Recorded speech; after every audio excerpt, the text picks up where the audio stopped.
Saya tekankan bahwa ini itu pekerjaan yang menyenangkan, menghasilkan, dan nggak perlu jauh-jauh dari rumah.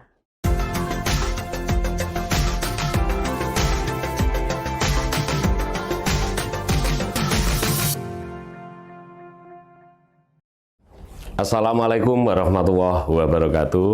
Ketemu lagi bersama saya Bang Kumis, kupas masalah dan isu. Para sahabat Bang Kumis, hari ini saya menghadirkan seorang perempuan mantan anggota DPRD Kabupaten Kudus yang sekarang beliau menggeluti bidang kain, yaitu tepatnya adalah ekoprint. Ekoprint itu singkatan dari eko adalah alam atau ekosistem, dan print adalah cetak. Nah, ini adalah memang sistem baru bahwa membuat semacam seperti batik, tetapi ini adalah sebetulnya dari alam. Bersama ownernya yaitu Ibu Hajah Helma Susanti, Sarjana Ekonomi. Assalamualaikum Mbak Helma, saya panggil Mbak saja karena memang sering dulu itu kan kita satu partai. Salam sehat Mbak Helma. Waalaikumsalam, salam sehat Bang Kumis. Sehat Mbak Helma? Alhamdulillah sehat. Aja semeringa jawet nom. Bin nom. Ya. Kegiatan apa yang sekarang ini kan masih pandemi COVID-19 ya? Iya. Yang sekarang memasuki PPKM level 2 aja kalau Kudus ini. Kegiatan apa saja Mbak Helma? Kalau saya kebetulan ini mulai ada kesibukan yaitu ekoprint ini Pak. Banknya lupa. Jadi ekoprint ini sebenarnya kalau di Kudus masih baru. Jadi sekitar baru setahun kalau di Kudus. Tapi kalau di masuk Indonesia sebenarnya sudah sekitar 5 tahun. Ekoprint beda dengan batik karena kita tidak mau disamakan dengan batik. Kenapa? Gitu. Kalau batik identik dengan malam. Ya kan? Dan malam itu limbah batik tidak bisa terurai sama alam. Ya. Nah, bedanya ini kalau ekoprint itu kita semua murni dari alam. Jadi banyak sumber daya yang melimpah di sekitar kita. Nah, makanya ini buat saya itu ilmu baru dan saya tertarik, akhirnya saya terjun di sini. Mbak Helma itu kan dari Dawe ya, Mas. Memang di sana itu di Dawe itu memang alamnya masih asri, kemudian masih sejuk, ya kan. Kemudian pohon-pohon itu masih rindang di sana. Sejak kapan kemudian Mbak Helma menggeluti bidang usaha kayak gini? Kalau fokus di ekoprint 1 tahun ini. 1 tahun ini. Ya, jadi dari kebetulan awal pandemi kalau nggak salah Maret ya Maret 2020 ya pandemi. Iya, Maret. Jadi awal di situ stuck di rumah, tapi sebelum itu sebenarnya kan saya setelah dari DPR saya memang buka usaha craft dan souvenir. Nah, setelah ada ini saya fokus di sini setahun ini, dan kebetulan ini tuh saya pikir gini, ini bisa dikerjakan oleh ibu-ibu di rumah, sumber daya ada, dan ini itu potensi gitu. Jadi apa aja daun yang ada di sekeliling kita, bahkan sampai rumput itu kita bisa gunakan gitu. Jadi setelah 1 tahun ini saya pun mulai mengajarin PKK.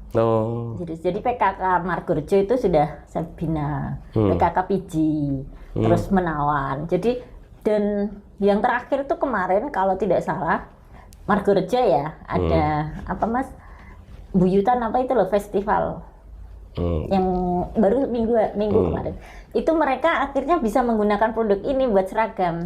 Ya, gitu. Ibu-ibu PKK-nya dibuat kebaya kayak gitu tuh kan apa ya istilahnya, kita bangga gitu loh. Jadi misalnya kalau di kandang Mas itu banyak ketela, daun ketela. Akhirnya ya udah kita buat motif ketela kayak gitu Pak Mbak. Jadi terus jati itu hampir semua desa di kandang Mas di Dawe kan ada. Nah, kita pakai jati. Jadi untuk pewarnaan ini kita semua murni dari alam. Bahkan ada tetangga misalnya potong daun mangga, ya udah kita ambil daunnya buat pewarnaan jadi seperti hijau ini. Artinya Mbak Helma ini menggeluti bidang ekoprint ini memang karena situasi di lingkungan Mbak Ilma itu mendukung ya. Iya. Tapi Mbak Ilma kan juga punya rumah di Salam juga. Iya, iya. Jadi kalau produksi saya masih di Salam. Tapi kalau untuk edukasi di kandang Mas di Joglo Kebun, kita namanya Joglo Kebun Yang Uti. Jadi di situ, Yang Uti? Iya. Yang Uti itu Mbak Ilma atau? Yang Ibu. Jadi masih muda masuk diundang yang. Sudah 2 kali dibuat pelatihan di sana. Oh, gitu. Jadi kebetulan ada joglonya, terus di situ kita belajar edukasinya memetik, dari memetik daun, terus kita mulai menata daunnya, terus nanti kita mengukus, dan excitednya itu nanti kalau sudah dibuka dan jadi gitu. Kemudian pertama kali kemudian jenengan membuat satu ekoprint, kain ekoprint ini, ya. Apakah dipandu orang atau jenengan dari browsing medsos? Pertama ikut WSO, workshop online. Jadi, pernah ikuti workshop? Iya, saya beberapa kali ikut workshop online. Jadi kalau istilah gini, kalau ekoprint itu memang harus banyak berlatih, banyak mengeksplor. Jadi daun ini bisa menjadi warna apa, daun ini bisa menjadi warna apa. Jadi pertama saya dulu ikutnya WSO online itu guru saya Jogja. Ya, jadi ikut di Jogja, terus saya dapat ilmu untuk pewarnaan secang. Terus ikut lagi dari WSO di Malang, saya dapat ilmu untuk penguat warna kuning, warna hijau, seperti itu. Terus habis itu dapat dari dinas. Oh gitu ya. Apakah ini pengalaman ketika jenengan workshop waktu menjadi anggota dewan atau setelah justru? Setelah kalau ya? Saya dari dewan tuh belum ada ekoprint. Malah belum ada belum ya? Masuk ke Indonesia. Oh. Iya, kedua 2016 masuk. Jenengan itu kan jadi anggota dewan tahun 2009 ya? Iya, sampai 2014. Belum ada informasi masuk ke Indonesia belum? Belum. Cuman saya awalnya itu belajar batik. Jadi kalau dulu kunjungan kan sering beli batik ya. Yeah. Nah, terus saya setelah nggak jadi dewan, saya belajar batik. Jadi belajar batik tulis. Cuman beberapa kali itu nggak bisa buang limbah, apalagi kan di perumahan saya. Nah itu nggak bisa. Terus kalau di Kudus, setahu saya perizinan untuk batik sudah nggak boleh. Oh gitu ya? Iya, karena setahu saya sih ya, setahu saya karena untuk pembuangan limbahnya. Gitu. Jadi seperti Pekalongan itu kan sampai sungainya jadi merah gitu. Iya, kalau di Kudus ini kan yang yang sudah menggaung itu sebenarnya bukan batik malah, tapi bordir. Bordirnya sudah menggema di Nusantara itu kalau bordir. Bordir Kudus baru batik Kudus ya. Iya baru batik. Batik belum sehebat bordir ya. Kalau bordir itu kan sudah punya karakter, itu sudah banyak orang tahu. Mbak Ilma, ini kan dari alam semua. Nah, kemudian untuk karyawan yang membuat ini, apakah sudah ada sumber daya manusia yang bisa tanpa jenengan pandu kemudian bisa membuat satu ekoprint yang sesuai dengan keinginan jenengan? Ada. Jadi saya mempekerjakan dua karyawannya, tapi saya bilang itu teman, tidak ada karyawan. Gitu. Ya, jadi terus gini. Jadi setiap saya memberikan edukasi pelatihan itu, jadi mereka itu saya anggap juga teman dan mitra. Terus maksudnya gimana? Mereka tak suruh harus dia buat produk. Terus nanti kalau saya pameran, saya tawarkan. Ada yang sudah siap produknya nggak? Gitu. Nah itu saya bawa.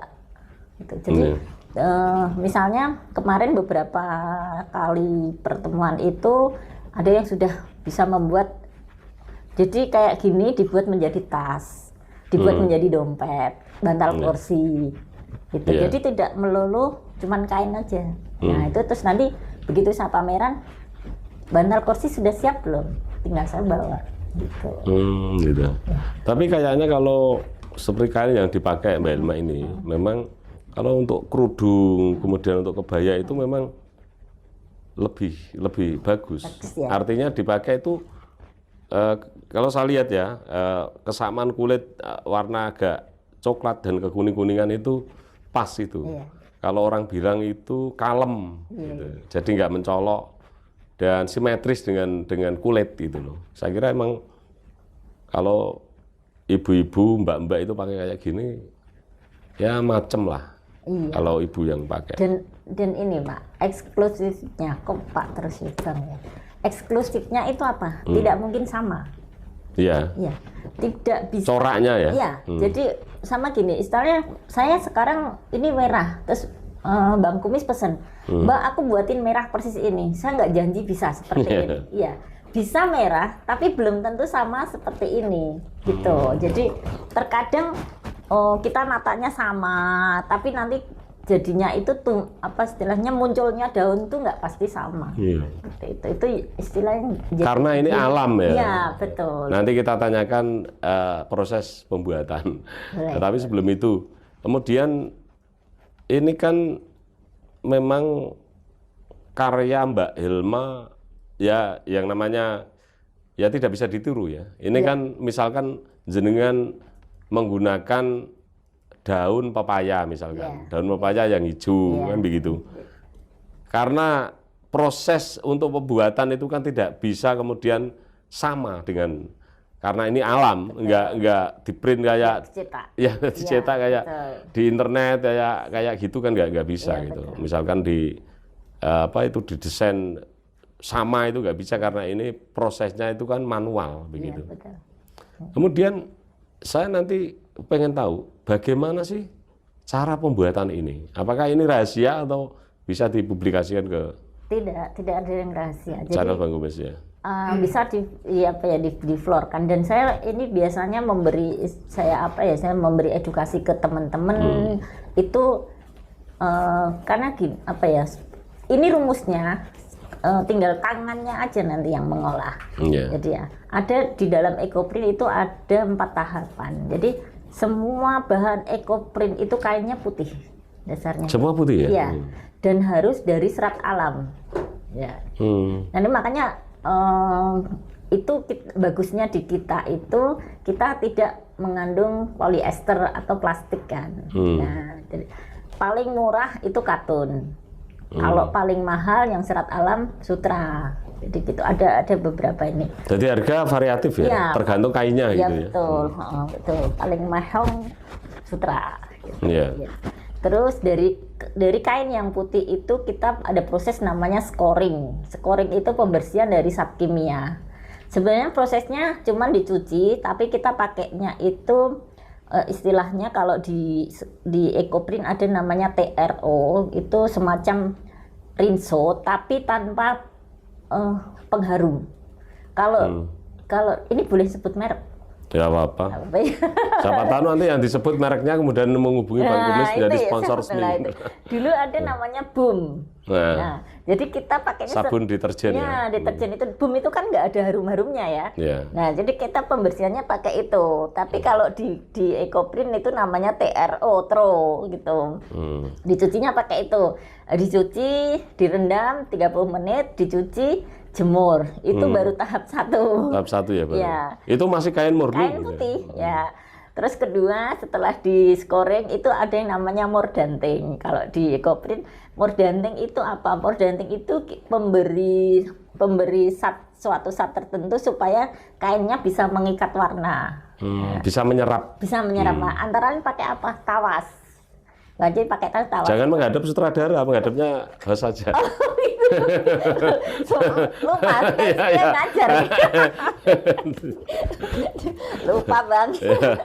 Jadi pakai tawas Bang. Jadi tawas ada orang jual di toko bangunan itu loh. Pakai tawas atau kita pakainya tunjung. Tunjung itu pernah dengar? Tunjung. Kalau nama Tunjung tetangga saya ada. Tunjung itu ini serbuk tunjung zat besi sebenarnya. Atau kalau bahasa istilahnya kalau kita susah di pedalaman nggak ada tunjung itu, Bang Kumis misalnya ada paku-paku terus ditaruh di dalam air selama berapa hari kan nanti jadi karat. Airnya itu namanya mengandung tunjung besi. Gitu. Nah itu jadi itu untuk memordan kain. Jadi tadi yang kedua masukkan ke salah satu tunjung atau tawas atau kapur. Kapur gamping. Kapur gamping itu ya? Iya, tapi diendapkan dulu kalau kapur. Jadi kapur itu baru nanti diambil benihnya. Gitu. Setelah itu jemur lagi, sampai kering. Nah, baru tahap ketiganya kita mau menata daun. Ditata daunnya, apa namanya? Daun yang ada di sekeliling kita aja. Kalau di sekeliling kita ada jati, jarak kepiar, jarak wulung, daun Batavia, daun avokat, apa sih daunnya itu? Daun rumput-rumput itu bisa. Rumput-rumput. Itu dalam kondisi masih basah daunnya? Atau sudah dikeringkan? Daunnya kalau bisa kering, dilap. Kalau basah diam. Cuman kan kainnya tadi masih agak magel-magel gitu. Jadi kain yang dari dimordan tadi harus apa ya, nggak basah tapi nggak kering.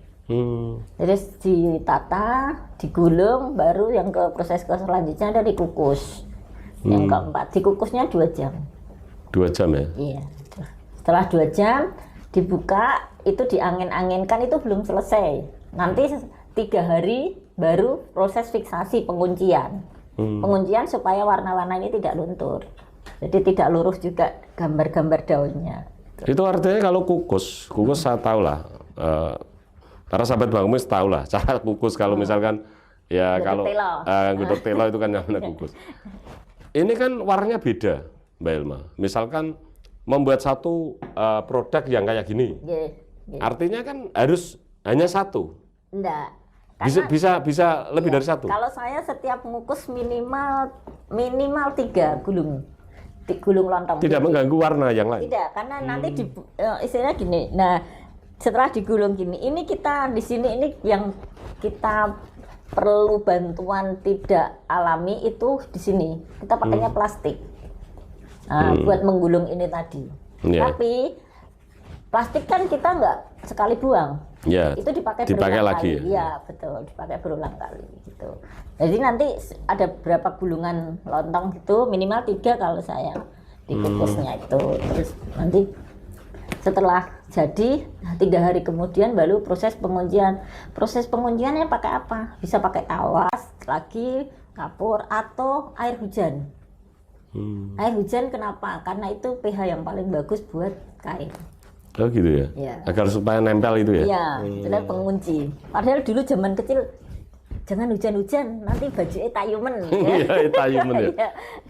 Gitu. Artinya proses yang kemudian seharusnya pakai kimia diganti dengan itu tadi yang Jenang sampaikan ya?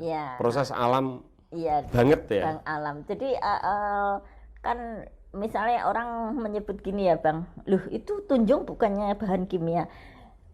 Bahan kimia itu kan bahan apa maksudnya? Sumber daya alam itu kan termasuk kimia sih sebenarnya. Cuma kan kadarnya sedikit ya itu.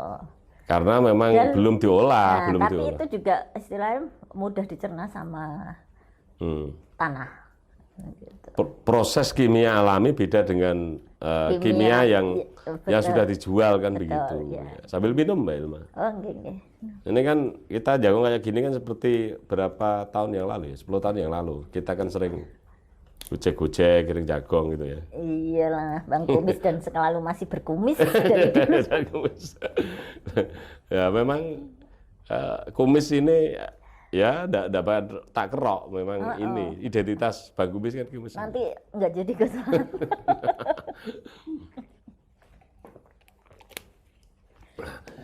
Kemudian saya tertarik menghadirkan jenengan Mbak Ilma karena ini kan masuk dalam kategori ekonomi kreatif yang sesuai dengan anjuran pemerintah itu kan masyarakat dihimbau untuk bisa menumbuhkan ekonomi kreatif karena ekonomi kreatif itu kan untuk masyarakat. Apalagi ini berkaitan dengan kain itu kan pakaian itu identitas orang kan begitu.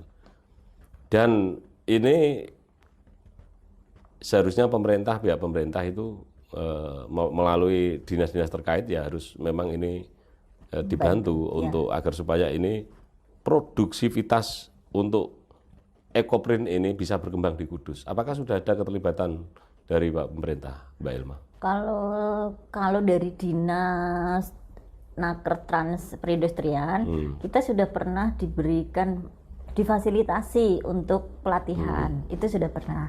Terus Yang kedua itu yang pertama. Yang kedua pernah ditawarin sama Dinas Perindustrian juga untuk pameran, tapi di mana City Walk, mana yang deket terminal. Ya, City Walk. Ya, cuman waktu itu kita belum minat ya, karena dari gini, ini produk ini termasuk kategori menengah ke atas.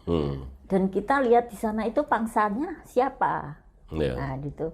Jadi waktu itu sempat memang kita belum. Terus yang ketiga, kita kepengen kita diberikan wadah tempat di Dekranasda.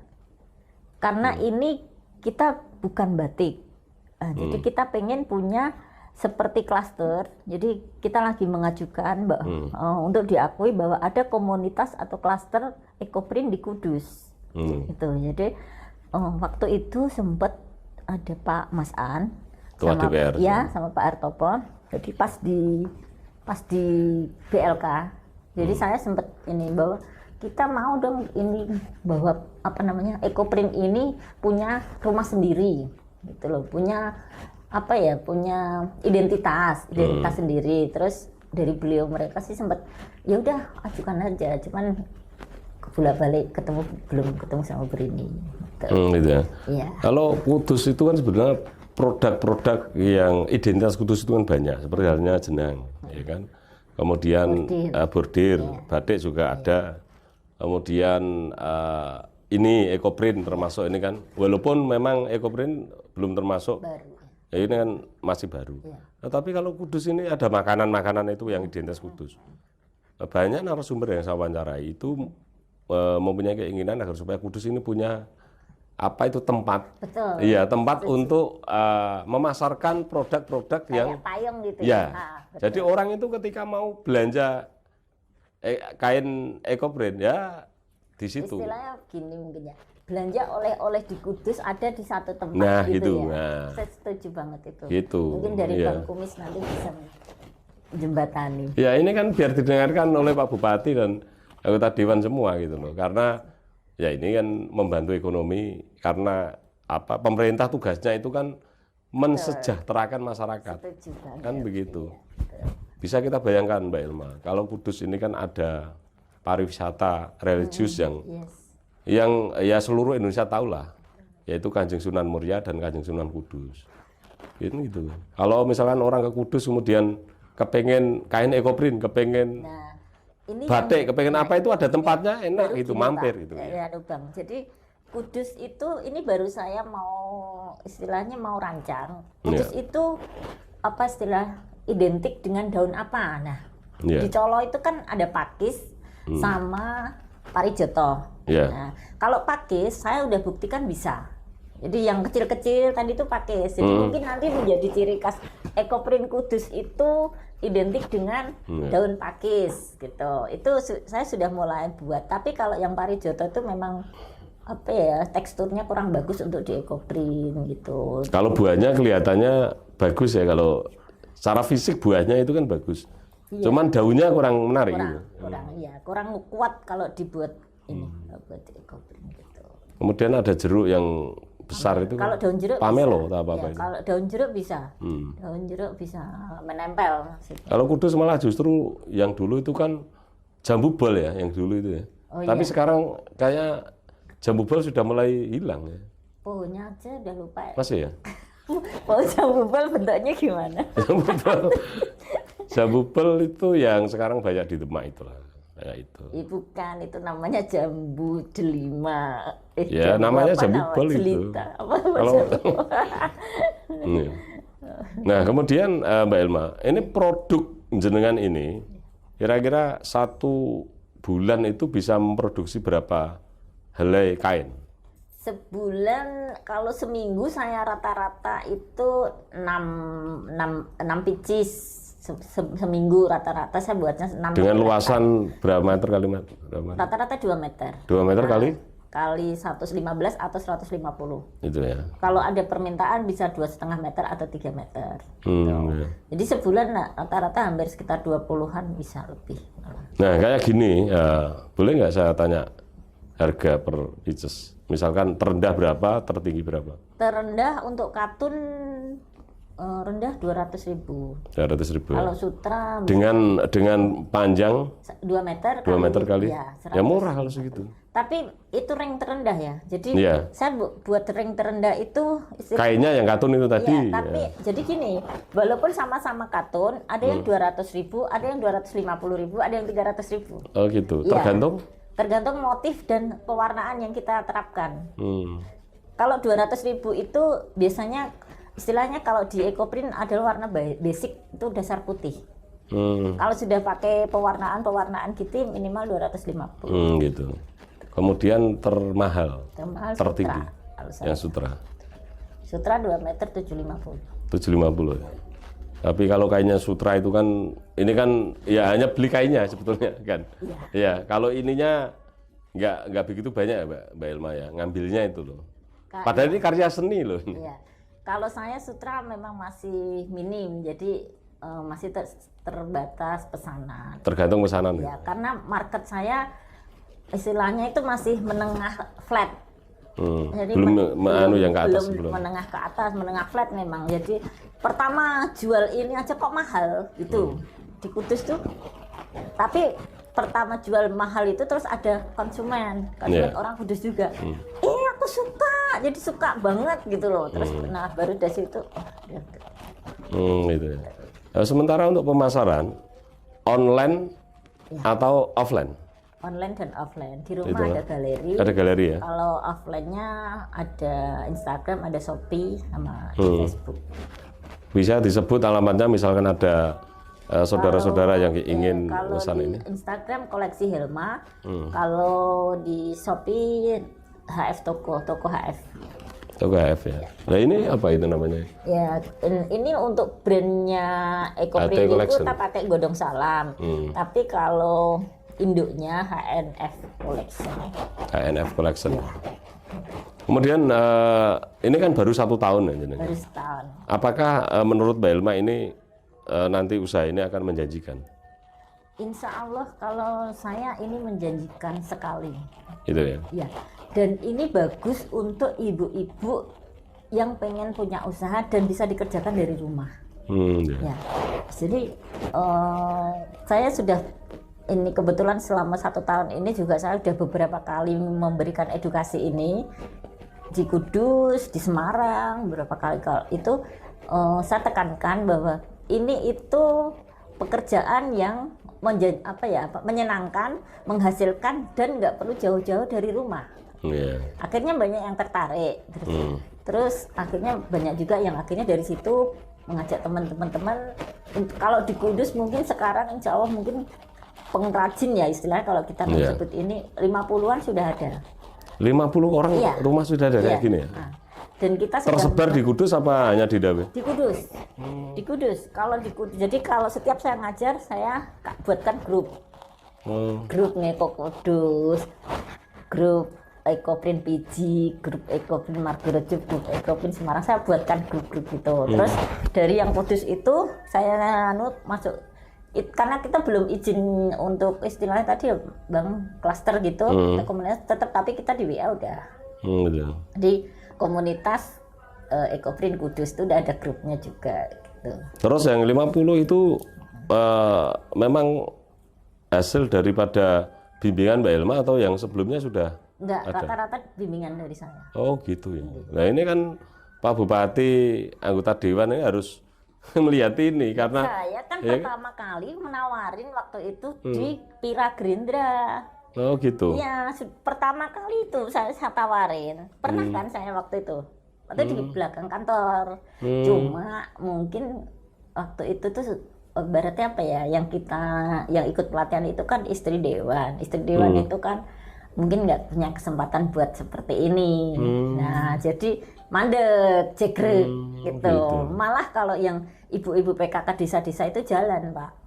Iya, itu kalau misalkan ya kita membayangkan seandainya misalkan ini sudah masuk di ranah ibu PKK di desa Kabupaten Kudus, ini sangat menarik karena ini kan bisa untuk sampingan. Ketika yang pengen misalkan baju apa tinggal yang warna kayak apa tinggal beli kain putih kemudian diproses dibuatkan kayak gini. Iya. Nah, ini tinggal buat baju, buat seragam. dan saya sepakat karena saya melihat itu kerudung Mbak Ilma ini simetris dengan apa? Dengan kulit gitu loh. Jadi pas. Orang rayu. Lapo ngerayu aku wis duwe ya. Enggak.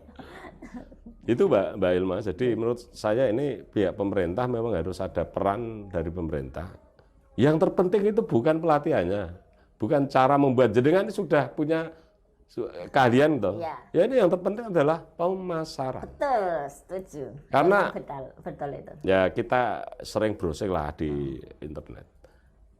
Orang Jepang itu ketika membuat satu perusahaan itu 75% itu modalnya itu untuk pemasaran. Yang 25% untuk operasional untuk produksi. Nah, ketika sudah jalan dibalik.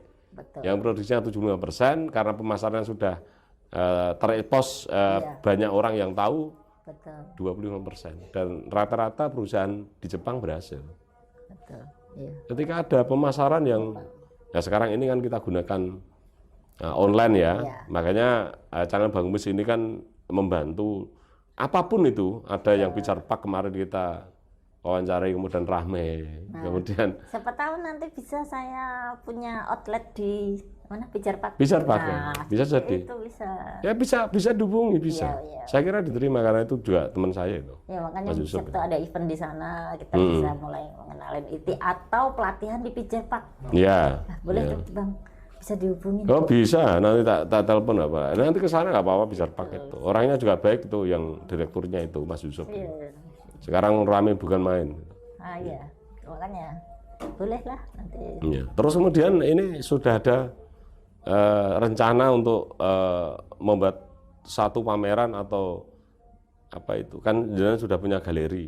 Galerinya tapi di dalam seharusnya ada pameran-pameran yang diakses banyak orang. Insya Allah. Kalau jadi saya masih mikir akses jalan untuk yang di Joglo itu. Jadi memang itu di situ nanti rencana untuk pameran istilahnya galeri ekoprint, tapi ada edukasi ekoprint, terus di situ ada kulinernya juga. Ya itu bagus itu. Jadi cuman masih akses jalannya berapa meter?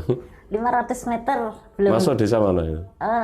Jadi perbatasan antara Rejosari Kandang Mas. Jadi itu batas. Cuman 500 meter aja yang belum beton. Ya bilang sama anggota Dewan. Dewan mana? Jawi. Iya, itu kan 500 itu kan paling satu paket 500 meter itu. Iya, cuma 500 meter. Ya tepatnya Pak Bupati lah, yang Bupati pegang anggaran ya. Pak Artopo ini dengarkan Pak Artopo. Kemudian Mbak Ilma sudah memasuki pasaran mana saja yang jenengan sudah produksi itu? Apakah sudah jauh di luar Kudus atau sampai Jakarta misalnya? Karena online ya, jadi kalau customer terjauh saya itu Jayapura. Jayapura, Jayapura. Sampai Jayapura. Nah, wong Kudus ora tuku kan. Kudune malu, wong Jayapura beli di sini. Jayapura, Jambi, Ketapang, Pontianak, deh. Sudah ya, malah luar Jawa ya yang mungkin mereka lihat dari ini juga kali ya, dari Instagram. Ya, siapa tahu nanti yang nonton channel Bang Kumis ini kemudian nanti ada yang cari. Baik Mbak Ilma, ya, karena kita sudah 30 menit ada ya kita wawancara ini. Ya, semoga apa yang jenengan cita-citakan untuk produksi kain ekoprint ini bisa segera booming dan kemudian menjadi pengusaha ekoprint yang sukses Mbak Ilma. Amin. Terima kasih. Terima kasih juga kesempatannya Bang Kumis. Saya doakan juga podcast ya. Podcastnya Bang Kumis makin sukses, makin banyak subscribernya. Amin. Terima kasih Mbak Ilma. Semoga Mbak Ilma dijauhkan dari segala fitnah dan diberi rezeki yang lancar, yang barokah, yang berkah. Terima kasih sekali lagi Mbak Ilma. Baik, para sahabat Bang Kumis, itu tadi wawancara dengan mantan anggota DPRD Kabupaten Kudus yang sekarang ini menggeluti usaha kain ekoprint yang sekarang ini sudah 1 tahun beliau ini memegang usaha ini. Saya Bang Kumis hanya berpesan, wanita yang hebat membela diri sendiri, tetapi wanita yang super hebat bisa membela orang lain. Saya Bang Kumis, sampai ketemu di lain kesempatan. Wassalamualaikum warahmatullahi wabarakatuh. Salam sehat.